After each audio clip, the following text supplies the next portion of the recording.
Cleaning chicken livers is simple, but it's also misunderstood, which makes it messier than it needs to be. People either skip proper cleaning entirely or go overboard like they're defusing a bomb. Let's keep it realistic and effective. First, you'll want fresh, well-packaged livers. A common mistake is buying older livers that look mottled or grayish. Look for deep reddish brown. Anything slimy to the point of being slippery, tarp disgusting is a hard no. Trust me, your stomach will thank you. Start by rinsing them under cool running water. Not hot, not warm, cool water. This isn't a splash job. Get each piece under the faucet for at least 5 seconds, rubbing lightly with your fingers. Don't obsess, but don't rush here. Soak the livers in a bowl of cold water for about 15 minutes. This step is shockingly overlooked, yet it can bleed out some of the extra iron and gunk from the surfaces. You'll see the water change color.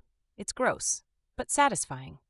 Now, the big one, removing connective tissue. Take a small, sharp knife and slice off the sinewy bits and any greenish areas. Those green spots come from the gallbladder and can make the liver bitter.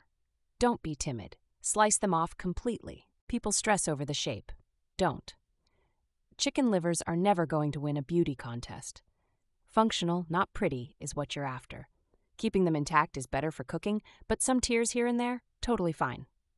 Pat the livers dry with paper towels. This part matters. Wet livers won't brown properly, and you'll end up steaming them instead of searing. A quick pat down doesn't cut it. Make sure they're completely dry before moving on. If you notice a funky smell at any step, stop. Toss them. A mild raw smell is normal, but anything ammonia-like is bad news. Pro tip, that one whiff test can save you from hours of regretting dinner. Clean your setup immediately after. Livers can carry bacteria like salmonella, and you probably don't want your counter to turn into a germ hotbed. A mix of hot water, soap, and diluted vinegar works wonders on all surfaces. Once cleaned, prep them for cooking or store them. If you aren't cooking right away, placing them in an airtight container in the coldest part of the fridge or freezing them extends their life. Stored right, they last a good 2 to 3 days refrigerated. I know people hate cleaning chicken livers because it's tedious, but a little commitment up front saves you from eating livers that taste metallic, slimy, or bitter. It's basically an investment in not hating your meal later. Power through. If you've read this far, congrats.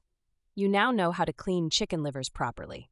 It's not glamorous, but it does set the stage for recipes that deliver real flavor. Let me know how your cleaned livers turn out.